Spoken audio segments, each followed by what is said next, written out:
kita bertapa. Bertemu lagi menerusi Borak Tengah Lapar. Okey lah, boleh lah. Biasalah. Petang-petang ni kan otak kadang-kadang tak berfungsi. Lagi-lagi di radio. Baik, Borak Tengah Lapar untuk episod ke-6. Alhamdulillah, hari ke-6 kita berpuasa dalam bulan Ramadan. Ya. Setakat ni macam ada puasa tu? Setakat ini alhamdulillah orang cakap masih lagi di level A. Level A. Oh. Awal-awal. Awal-awal. Tengah-tengah tu nanti mulalah jadi nak syambang. Cabaran semakin kuat. Betul. Okey, untuk hari ini macam biasa ada situasinya yang telah pun dikirimkan oleh pendengar kita melalui email. Apakah ceritanya tu untuk hari ini? Okey Ustaz, saya bacakan Ustaz. Boleh Ustaz? Sila. Bahasa Arab ya. Wow. Assalamualaikum. Waalaikumsalam. Saya tahu bersedekah itu amalan yang mulia. Assalamualaikum bahasa Arab kan Ustaz? Saya tahu bersedekah itu amalan yang mulia. Tapi saya jadi geram, ada peminta sedekah yang sebenarnya skamer. Ada? Mana boleh peminta sedekah lebih kaya dari orang yang beri sedekah? Ada yang pura-pura susah, pura-pura cacat semata-mata untuk minta sedekah. Dapat duit tanpa bekerja. Lebih malang sekali, operasi mereka ini ada sedikit, betul? Jadi wajarkah saya tidak bersedekah? Sekian yang benar, yang tengah lapar, yang terkena game. Memang setiap episod yang sama hantar yang tengah lapar. Memang, confirm. Ya, bersedekah kan amalan mulia.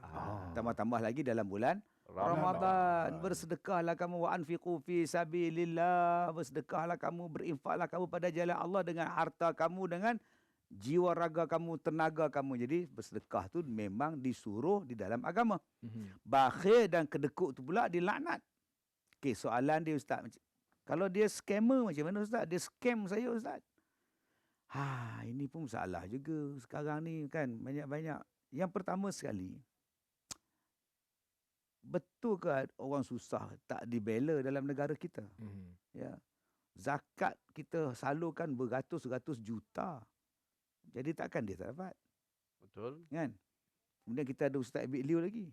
Contohlah kan. Maknanya rajin sedekah sama Allah kan. Sekarang NGO punya banyak bersedekah. Takkan awak tak pernah dapat bantuan? Kalau kata awak buta, bawa lah jual tisu masuk dalam restoran semua kan. Adakah persatuan orang buta tak bantu awak? Kan? Jadi ini yang kita timbulkan satu masalah. Di mana yang susahnya awak ni? Yang sampai minta sedekah ni. Sebab tu kita tak heran bila ada orang ikut gerakan sindiket ni, rupanya ada kereta pula yang menunggunya. Jalan jauh sikit, tongkat pun hilang, spek mata pun hilang, elok lintas jalan. Oh, tak buta rupanya. Maka kalau dah macam itu, kita tahu dia penipu. Tak payah bagi. Yang kedua, bila kita bersedekah menambahkan lagi kemaksiatan dia kepada Allah, tak payah sedekah pada dia. Okey, faham. Contohnya dia seorang peminum arak. Dia seorang pengisap dadah.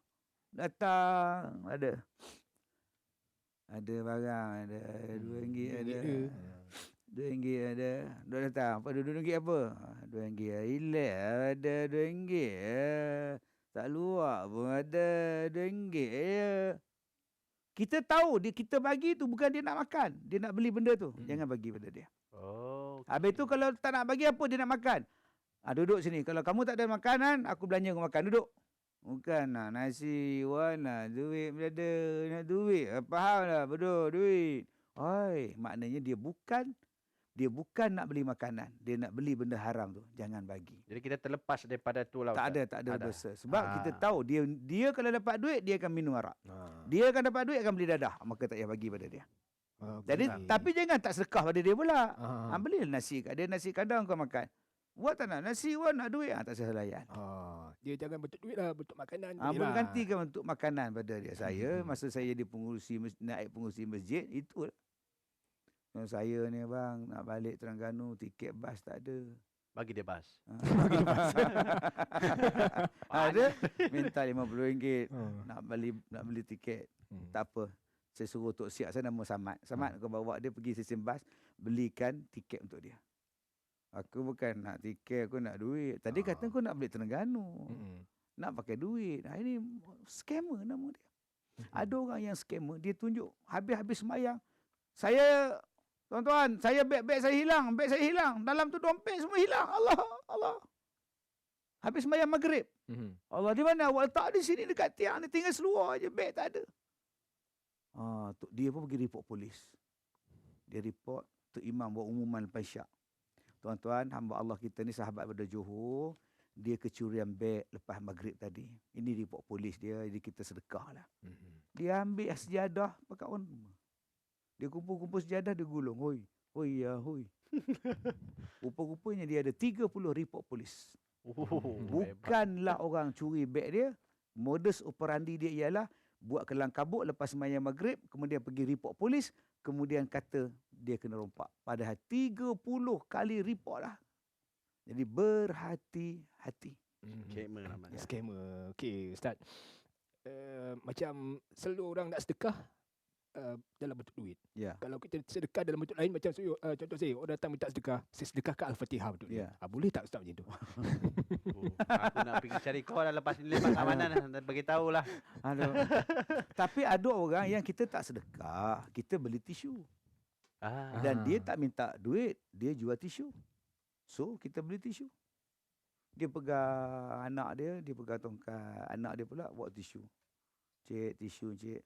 Saya tisu banyak. Ni pun free ni. Tisu tandai pun dia orang letak atas meja makan ni. Minta maaf. Betul pulang. Makna dia beli, dia menjual tisu. Ada yang bersedekah sebab dia main muzik. Dia main muzik duduk tepi jalan, isteri dia menyanyi. Kan isteri dia menyanyi, aku ketahuan. Tak apa, maknanya kita bayar untuk dia, upah dia menyanyi. Bukan dia minta sedekah pun. Itu dia sebagai pekerjaan dia. Kita sebut basking lah contoh dia. Itu bukan dia minta sedekah. Tetapi ada orang yang betul-betul layak diberikan sedekah. Jangan kita tolak pula orang ni. Memang dia susah sungguh. Kalau kita tolak, ini scammer, kita rugi. Makna dia betul-betul miskin, dia betul-betul susah, tambah-tambah dalam bulan Ramadan ni. Kau bagi pada dia. Jangan tolak pula. Jangan dia tu susah. Pakcik, kami datang nak pergi sedekah. Alhamdulillah. Al-Fatihah. 5 orang datang. Itulah sedekah kami, pakcik. Mengamuk orang. Sebab Allah kata sedekah tu bi'amwalikum. Dengan harta benda kamu. Kalau dia dah mati, tak apalah. Sedekah Al-Fatihah lah. Okey. Kalau saya jumpa macam begini, Ustaz, mati ni. Al-Fatihah tu untuk dia rupa-rupanya. Baik, itulah dia topik kita pada hari ini mengenai sedekah, dan kita akan kembali selepas ini menerusi Borak Tengah Lapar. Kita ikuti Borak Tengah Lapar. Borak Tengah Lapar hanya di KLFM Rentak Interaktif Kota, dan untuk hari ini kita bercerita mengenai bersedekah. Kalau sebut pasal bersedekah ni, kita teringat pada Haji Bakil Lusa. Aduh, menurut urat ini tandanya Cikgu Murni nak kahwin dengan orang kaya. Ya. Nama dia siapa? Namanya Kil. selalu di bibir, sekarang lupalah pula. Kil namanya. Baik, dan Ustaz, bila kita bercerita mengenai sedekah ni, ada orang suka bersedekah. Saya fikir ramai suka bersedekah. Betul, Tapi rakyat Malaysia pemurah. Bila nak bersedekah, nak menunjuk-nunjuk, buat PC, masuk dalam media sosial, macam mana hukum Ustaz? Dia ada 4 kaedah bersedekah. Yang pertama, sir, sembunyi-sembunyi. Yang kedua, wa'alaniyah, i'lan, bagi tahu. Kemudian dalam keadaan susah, dalam keadaan senang. 4 cara ataupun 4 orang bersedekah, cara dia. Pertama, dia sedekah secara sembunyi-sembunyi. Tangan kiri pun tak tahu bila dia sedekah. Sebab tu ada orang sedekah, dia faham hadis tu, dia sorok tangan kiri dia. Saya selalu buat macam tu, Ustaz. Kena Kan? tegur. Dia kata, kenapa nak sorok tangan kiri? Dia cakap supaya tangan kiri tak tahu. Apalah kau punya ustaz ni. Maksudnya ialah sembunyi.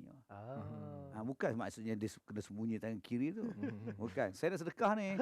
Saya nak sedekah ni. Tapi tangan kiri dia sorok, tak apalah. Bukan. Maknanya orang tak tahu. Siapa yang bank in kat masjid ni? Hamba Allah. Siapa yang bank in dekat sekolah ni? Tak tahu. Online transfer tak tahu. Yang kedua, i'lan. Saya dengan ini memberikan sumbangan saya untuk anak-anak yatim ni sebanyak RM10,000. Dia bagi tahu pula. Tak apa. Tapi macam tak ikhlas je, Ustaz. Ikhlas dalam hati. Allah tahu. Sebab dia nak menggalakkan orang lain sedekah. Maka diharuskan bersedekah secara terang-terangan. I'laniyah. Siap bubuh mikrofon. Ni, bubuh mic clip. Yang hari ni kita nak bagikan sumbangan pada Atu, yang mana Atu macam mana keadaan. Sampai satu dunia boleh dengar apa yang dia cakap. Tak apa, lantak dia. Yang kedua, bersedekah dalam keadaan kita senang. Saya kaya, saya senang, saya sedekah. Dan ada orang yang bersedekah, dia sendiri pun susah. Dan dia sedekah pada orang. Jadi ada 4 yang sedekah yang disebut oleh Allah dalam Quran. Pilihlah mana satu nak buat. Tapi yang bagi saya sedekah yang terbaik, kalau kita suka barang tu Ustaz, kita sedekah itu yang lagi baik kan Ustaz? Itu disebut sebagai lan tanalul birra hatta tunfiqu mimma tuhibbun, kata Allah. Tidak diterima pemberian kamu sehinggalah kamu sedekah sesuatu yang paling kamu sayang. Baik Ustaz. Wow. Saya sedekah saya punya saman dengan Ustaz, boleh? Sayang saman. Jarang orang dapat surat saman. Ya Allah, kena saman. Ya Allah, kenapa suka? Jarang. Banyak orang boleh dapat saman, tak guna. Baik Ustaz, ada sahabat saya. Baru-baru ni adalah rezeki lebih. Dapatlah yang ekor-ekor duit tu kan. Yang ni lah kan. Dia saham. Tolong orang tu. Okey, tapi apa hukumnya bersedekah menggunakan duit yang itu? Tak boleh. Tak ada pahala pun. Tak ada pahala. Tapi kita tak tahu, tak apa. Yang kita tak tahu tu Ustaz. Maksud saya yang terima tak tahu. Kalau macam kita tak tahu, tak apa. Tak ada masalah kan? Jangan tanya pula. Minta maaf lah ni, duit nombor ekor ke? Jangan tanya. Kalau dia tanya, ini duit nombor ekor, letak balik lah. Tak nak lah. Sebab tu kita, kalau orang bagi, la tas'alu an asya'. Jangan banyak tanya. Jemput jemaah masjid, datang ke rumah saya untuk buat jamuan sikit lah, kenduri kesyukuran. Makan je. Tapi mulut suka tanya, kenapa syukur ni? Adalah sikit rezeki tuan-tuan haji. Rezeki apa? Kongsi dengan masyarakat. Kongsi dengan masyarakat. Lala terbongkar rahsia. Dia tak nak cerita. Kita pula. Saya sebenarnya hari itu pergi kerja. Ada aksiden lah. Kereta dengan motor. Jadi saya ambil nombor plate kereta tu. Saja tikam lah. Rezeki. Itu kata rezeki tu. Itu je buat kenduri kan dia. Muntah balik tu imam tu. Sebab itu tuan-tuan janganlah bersedekah atas benda yang haram. Tak boleh lah. Memang tak boleh. Tetapi kalau kita ada duit haram. Contohnya. Apa nak buat ni? Haram diambil, haram digunakan. Boleh tak Ustaz saya gunakan untuk isi minyak kereta saya? Tak boleh. Boleh tak saya repair bumbung rumah saya? Tak boleh. Dia kena buat macam tu. Sekarang punya trend. Tak boleh. Habis tu apa nak buat duit ni? Bakar ke? Tak boleh. Pergi dekat masjid, bagi tahu dekat jawatankuasa, ini duit haram. Maka duit ni boleh digunakan untuk masalah umum. Buat tar, buatkan apa nak seduk tangki najis. Untuk kegunaan awam. Buat pagar, buatkan bonggol supaya orang tak buat laju. Maka duit-duit yang sebegitu boleh digunakan untuk kerja-kerja yang macam itu. Diharuskan. Bukan apa, sebab ada orang salah faham bila main benda gini kan. Makan tak boleh. Benda lain boleh. Tak boleh. Tak boleh. Itu berbahaya. Bahaya. Walaupun isi minyak kereta. Okay. Walaupun isi minyak kereta, cat rumah ke apa ke, tak mau. Bukan maknanya duit tu tak boleh dimakan je. Untuk kegunaan peribadi kita pun tak boleh. Dia paling best itulah. Saya pernah dengar satu ustaz cakap ni, kalau kita sedekah, dia macam mana nak gambarkan daripada 1 tangkai jadi 1000 tangkai. Pemahaman saya tak faham macam mana benda tu boleh jadi 1 tangkai jadi 700 tangkai, 800 tangkai. Itu petua nak kaya. Macam MLM kah? Bukan. Sebab tu Atu ni berjaya. Betul. Sebab dia masuk MLM kan? Bukan. Sebab dia rajin sedekah. Tak ada ustaz.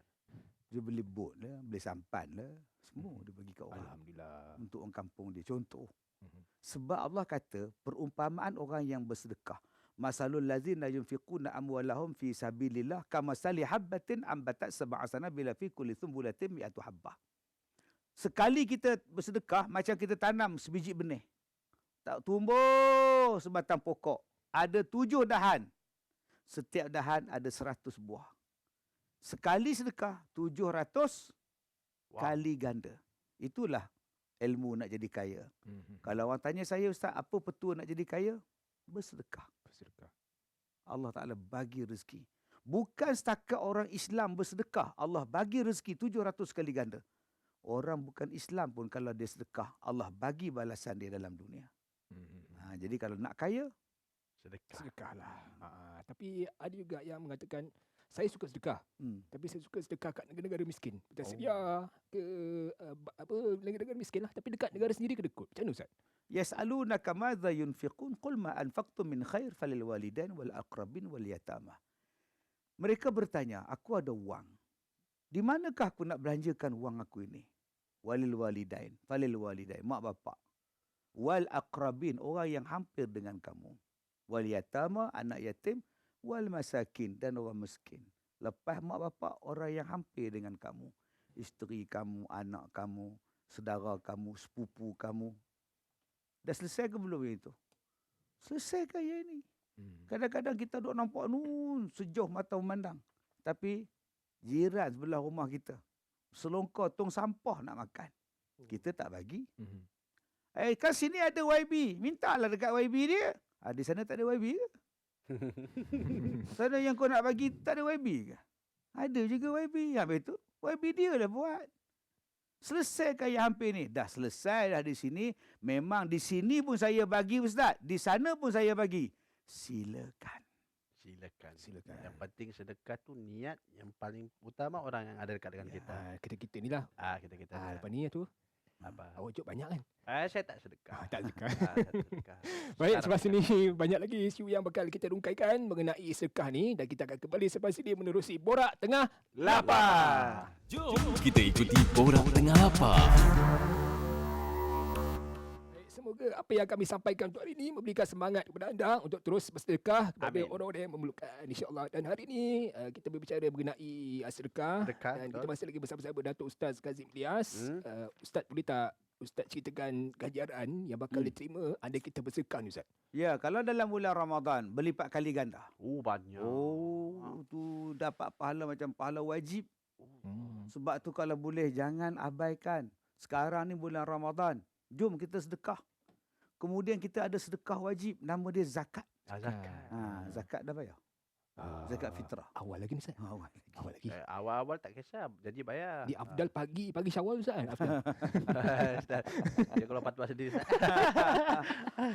Kita sekarang bayar zakat fitrah pun dah guna online. Drive thru. Tak payah keluar kereta. Ambil zakat udah macam jual ayam goreng sekarang ni. Gini drive thru dia. Takkan kita tak boleh bayar zakat fitrah. Baik, dalam bulan Ramadan dapat pahala yang berganda-ganda. Nama dia pahala wajib. Padahal sedekah tu sedekah sunat saja. Yang keseterusnya Allah Ta'ala murahkan rezeki kita. Sebab tu kalau boleh kita nak sedekah ni pada siapa? Macam Atu orang baik. YIP kita pun orang baik. Orang macam ni kena sedekah. Sebab mereka berpuasa. Mereka semayang. Mereka qiyamulai. Mereka ni buat bacaan Quran. Mereka makan makanan yang kita bagi. Mereka jadi kuat. Mereka buat ibadat. Kita dapat pahala. Allah senangnya dapat pahala. Tapi kalau yang ni tak semayang, yang ni tak puasa, yang ni mencuri, yang ni merompak, kita bagi makan pada dia orang. Dia orang jadi kuat, dia orang pergi merompak. Kita menyumbang kekuatan pada dia orang. Dapat juga. Tak pasal-pasal. Sebab tu dalam bulan Ramadan ni, kalau kita buat satu kuih, insya-Allah kita dapat 5 kuih. Macam mana tu? Hantar pada orang. Dulu-dulu kan mak kita masak kuih buah Melaka. Betul. Hantar satu kampung. Dapat balik buah yang sama juga. Makcik Leha tu pun buat buah Melaka. Kak Nak pun buat buah Melaka. Aduh, malang nasi aku tadi. Fikir dapat lauk lain. Jadi dia akan bertukar-tukar lauk. Itulah istimewanya bersedekah. Allah. Saya pernah dengar Nabi kalau bulan puasa bersedekah macam angin. Macam mana? Lebih laju daripada daripada angin. Sekarang ni dalam bilik kita ni, ada tak rasa angin? Adalah angin Ada sikit. sikit-sikit lah. Itu sebab bahasa lah. Cuba kita pasang kipas angin. Ah. Bila dia bergerak saja kipas tu, jarak di antara atas dengan bawah, berapa lama angin nak turun? Cepat ke lambat? Cepat 0.1 saat. Ya, kita buka je Pak, dia sampai. Nabi bersedekah lagi laju daripada itu. Allah Akbar. Saya nampak orang je bagi. Nampak orang je bagi. Kita kalau nak sedekah je mana? Fikir dulu. Ada. Mana dia duit RM1 tadi. Dekat 4 poket. Nasib baik poket dia 4. Kalau jenis poket yang banyak tu, Dia pula kerja wireman, banyak-banyak bukit dia. Mana pula aku letak ni? Lalai balik orang sedekah tu. Bagi wire. Bagi player. Jadi kadang-kadang kita lambat. Besoklah datang. Awak datang, besok saya bagi. Abang, kesian orang tu abang. Allah, besok je lah. Itu makna lambat. Abang, orang tu susah abang. Pergi bagi. Itu maksud dia cepat macam angin. Bukannya tangguh. Jangan menangguh untuk dapat pahala. Lagi-lagi bulan puasa Ustaz. Jangan tangguh. Terus buat saja. Baik Ustaz. Ada juga orang yang berperangai macam-macam bagil. Nak bagi budak-budak tak boleh duit banyak. Orang tua boleh duit banyak. Apa balasan untuk yang mempunyai sikap haji bakil ni Ustaz? Allah sebut dalam Quran kan wala tahsabannal ladzina yabkhalun wa ya'muruna an-nas. Jangan kamu bersangka bahawa bakhil itu baik untuk kamu. Kedekut itu buruk untuk kita. Ya, kalau kita tak bayar zakat gelang ni. Gelang, saya pakai gelang emas, isteri pakai gelang emas, tak bayar zakat, gelang sampai ke siku. Besok di hari kiamat gelang api neraka ni. Allah. Bayangkan. Orang yang bakhil dalam dunia ni Allah laknat. Takkan kita nak Allah Taala laknat. Kita ni Allah Taala bagi rezeki. Share-sharekan rezeki tu pada orang lain. Ini yang kita nak dalam bulan Ramadan ni. Bulan menyuruh kita bersedekah. Jangan bulan jadi kedekut. Cuba tengok makanan yang kita beli letas meja tu. Agak-agak habis ke lauk tu? Tak habis. Apa salahnya panggil orang datang makan? Betul. Orang susah tu panggil dia datang makan. Saya ada lauk sikit, rezeki sikit. Datanglah bawa anak-anak awak. Ini tidak. Kita membeli, nak bagi kat dia orang. Dia orang sendiri beli tak boleh ke? Itu nama dia kedekut. Bakhil. Lebih malang lagi kedekut dengan anak-anak. Wallah. Balik daripada masjid, dia singgah kedai. Beli gula-gula. Dia makan dalam tandas tau. Bapak. Anak-anak. Ayah buat apa tu? Diam. Mumpah dia makan. Apa punya bapak? Oi, tak boleh bayanglah suami kedekut dengan isteri. Tak boleh. Ya? Dengar tu pay Dah kahwin dah? Alhamdulillah belum lagi Ustaz. Cepat-cepatlah bulan puasa ni. Jadi banyak pahala suami. Ada orang cakap tak boleh kahwin sebelum puasa, bulan puasa ya. Ustaz, kalau bulan puasa lah yang paling bagus kalau kahwin kan Ustaz. Sebab jimat pun jimat. Kenduri tak payah buat. Tak payah buat, sedekah je lah. Sedekah kalau nak makan pandai-pandai. Tapi dia orang cakap tak boleh kahwin bulan Ramadan. Tak tahu Ustaz. Ustaz tanya gitu, kita kan kepala. Boleh ke Ustaz? Boleh lah. Boleh Ustaz. Boleh kan? Yang tak boleh kahwin waktu dalam edah. Yang tak boleh kahwin waktu buat ihram. Buat haji tu, contohlah. Waktu sekarang bulan Ramadan, kahwin je lah. Maknanya sempat lagi saya nak kahwin ya. Bulan puasa. Cuma sabarlah sikit. Tunggu malam. Baik, itulah dia Alkisah mengenai sedekah kita pada hari ini. Dan semoga bermanfaatlah untuk kita bersama-sama. Dan terus bersedekah. Betul. Okey. Baik, untuk hari ini kita tamat di sini. Dan kita akan kembali lagi untuk hari esok, untuk episod yang ke-7. Apakah situasi, apakah ceritanya, sama-sama kita nantikan hari esok. Dan untuk hari ini kami bunuh diri. Assalamualaikum. Borak Tengah Lapar. Borak Tengah Lapar itu tadi dibawakan oleh KLFM.